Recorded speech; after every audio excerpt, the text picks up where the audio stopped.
Hello guys, this is Rajan, you are watching my channel. Guys, video काफ़ी interesting है, video को पूरा देखिए।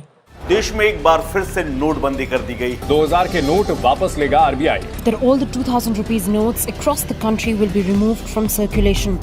हेलो फ्रेंड्स, मैं हूं गौरव और 19 मई 2023 को आरबीआई ने यह अनाउंस कर दिया कि वो 2000 की नोटों को इकोनॉमिक सर्कुलेशन से बाहर निकाल रहे हैं। बट मैं आपको यह भी बता दूं कि 2016 के डीमोनेटाइजेशन जैसा ये नहीं होगा, जिसमें 500 और 1000 की नोट का लीगल टेंडर ही कैंसिल कर दिया गया था। 2000 के नोट्स तो लीगल टेंडर रहेंगे, मतलब आप अभी भी इन नोट्स को कहीं पर भी यूज कर पाएंगे। बस सिर्फ ये एडवाइजरी जारी हुई है कि आपको सितंबर 2023 तक इन नोट्स को अपने अपने बैंकों में डिपॉजिट करना होगा। लेकिन यहां पर भी एक रूल है, आप एट अ टाइम सिर्फ 20,000 यानी सिर्फ 10 नोट्स ही डिपॉजिट कर सकते हो। और इसमें ऐसा बिल्कुल भी जरूरी नहीं है कि आपको आप ही के बैंक में जाना होगा। आप किसी भी बैंक में जाकर उन नोट्स को एक्सचेंज कर सकते हो, बस आपको आपके केवाईसी डॉक्यूमेंट साथ ले जाना होगा। इनफैक्ट गवर्नमेंट ने तो कुछ लोकल पेमेंट मर्चेंट्स को भी इन नोट्स को एक्सेप्ट करने की एडवाइजरी जारी कर दी है, जिनके पास आप मगर सिर्फ 4000 तक के अमाउंट को एक्सचेंज कर सकते हो। लेकिन अगेन द क्वेश्चन इज कि 2000 का नोट ही क्यों?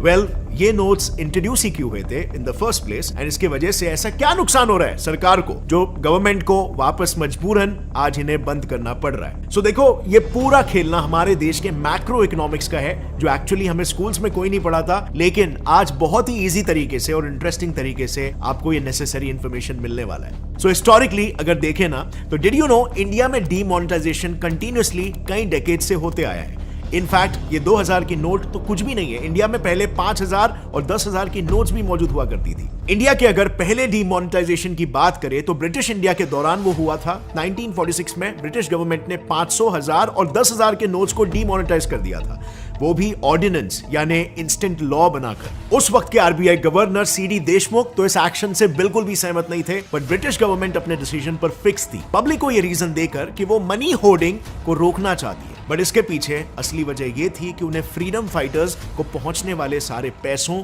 को रोकना था। लेकिन इस प्रोसेस में उन्हें कुछ खास इकोनॉमिक गेन नहीं हुआ, क्योंकि अगले ही साल फॉर्चुनेटली इसके बावजूद इंडिया को इंडिपेंडेंस मिल गया। लेकिन यहां पर एक इंपॉर्टेंट पर्सपेक्टिव भी है। पास्ट में डीमोनेटाइजेशन के वक्त ना सरप्राइजिंगली कई सारे पीएसवाई बैंक्स और रियल एस्टेट सेक्टर काफी प्रॉफिटेबली बूम हो गया था। और अब ये 2000 रुपए के नोट के रिमूवल के समय भी एक्सपर्ट्स का यही मानना है कि ये सिमिलर ट्रेंड रिपीट होने वाला है। हाल बात करते हैं सेकेंड डीमोनेटाइजेशन की, क्योंकि कई कॉमन इंडियन सिटीजन्स अपने फिजिकल एसेट्स को होल्ड करना प्रेफर करते थे। सो 1947 के कुछ ही सालों बाद आया 1950s का दौर, जिसमें सरप्राइजिंगली इंडिया में 10,000 और 5,000 जैसे नोट्स आ गए। बट साल 1978 में इंडिया के दूसरे डीमोनेटाइजेशन में उन्हें वापस बंद कर दिया गया। अब इस डीमोनेटाइजेशन के वक्त में ना सेंटर में जनता दल गवर्नमेंट थी, जिन्होंने वंचू कमेटी के रिकमेंडेशन को कंसिडर करके 1000, 5000 और 10,000 के नोट्स को मार्केट से डीमोनेटाइज किया। और इस डीमोनेटाइजेशन का मेजर रीजन भी ब्लैक मनी को मार्केट से हटाना था। इस प्रोसेस में बैंक्स के पास टोटल 146 करोड़ जितने डीवैल्यूड नोट्स जमा हुए,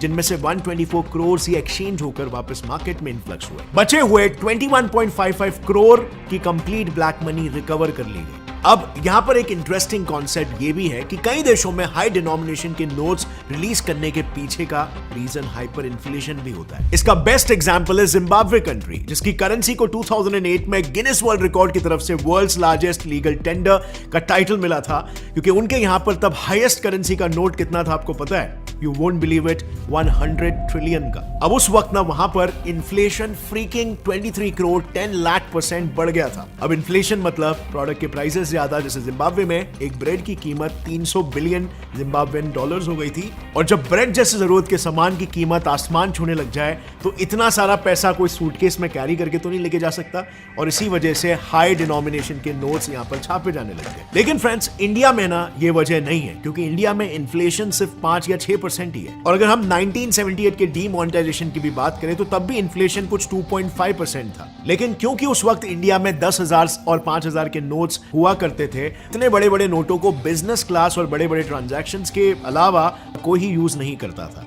और नॉर्मल लोगों का इससे कोई भी लेना देना नहीं था और इसीलिए उन बड़े नोट्स को 1978 में स्क्रैप कर दिया गया। सो बेसिकली इंडिया में डीमोनेटाइजेशन का रीजन इन्फ्लेशन नहीं था और इसीलिए पास्ट एक्सपीरियंस से यह देखा गया है कि डीमोनेटाइजेशन के बाद ज्यादातर लोग इन्वेस्टमेंट्स की तरफ मूव करते हैं। Now coming to India's third demonetisation, वो यही 2016 का, जिसे भी इस्तेमाल ब्लैक मनी को ही कर्ब करने के लिए किया गया था, लेकिन ये एक्चुअली इन सभी पास्ट डीमोनेटाइजेशन से एकदम अलग था कि कुछ ही घंटों में 500 और 1000 रुपए के नोट्स का लीगल टेंडर्स हटा दिया गया।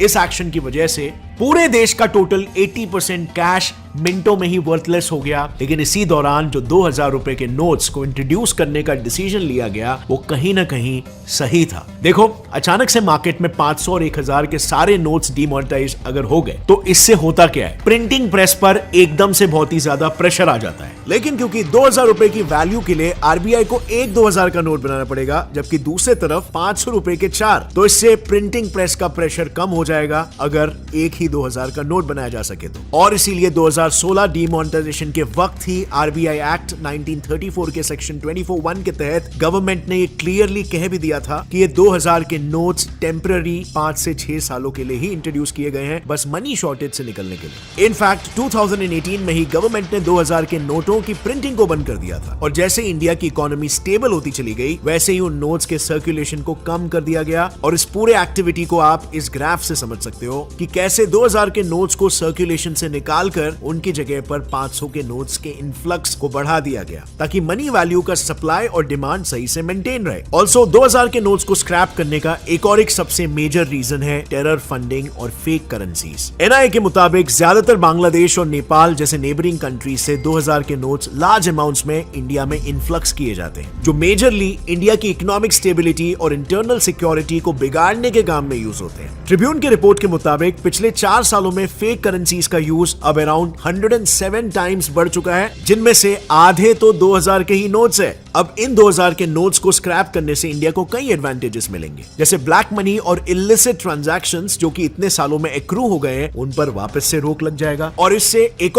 थोड़ा सा इमीडिएट एडवांटेज भी मिलेगा, इंक्रीज टैक्स कलेक्शन। बात कुछ ऐसी है ना कि लोग 2000 के नोट्स डिसकंटिन्यू होने की वजह से उसे बैंक में डिपॉजिट करेंगे और अगर बैंक में डिपॉजिट करेंगे तो उसका सोर्स बताना पड़ेगा और इस वजह से उन्हें एक्स्ट्रा टैक्स भी भरना पड़ सकता है उस इनकम पर जो बहुत ही समय से गवर्नमेंट के सामने नहीं आया था। यही सेम चीज हमें 2016 में भी देखने को मिली थी, जब डीमोनेटाइजेशन के पहले इंडिया का टैक्स रेवेन्यू 2.58 ट्रिलियन रुपीस था, मगर डीमोनेटाइजेशन होने के बाद ये 160% से बढ़कर 6.73 ट्रिलियन रुपीस हो गया, व्हिच इज ह्यूज। वैसे ही डायरेक्ट टैक्स में भी सीधे 29% का एडिशन हुआ और इनफैक्ट 2016 से अब तक टोटल 18 लाख केसेस ऐसे सामने आए हैं जो विदाउट प्रॉपर इनकम रिकॉर्ड पैसे डिपॉजिट कर रहे थे और ऐसे केसेस में गवर्नमेंट को हेफ्टी कन्वर्जन चार्जेस भी मिले हैं। But friends, as you all know, एक सिक्के के दो पहलू होते हैं। इस डीमोनेटाइजेशन प्रोसेस की वजह से भी इंडियन इकोनॉमी और उसके कुछ स्पेसिफिक मार्केट्स में थोड़े नेगेटिव इफेक्ट्स भी हो सकते हैं, जैसे 90% FMCG market heavily cash transactions पर डिपेंडेंट है। इतना ही नहीं, जिनके पास अभी 2000 के नोट्स है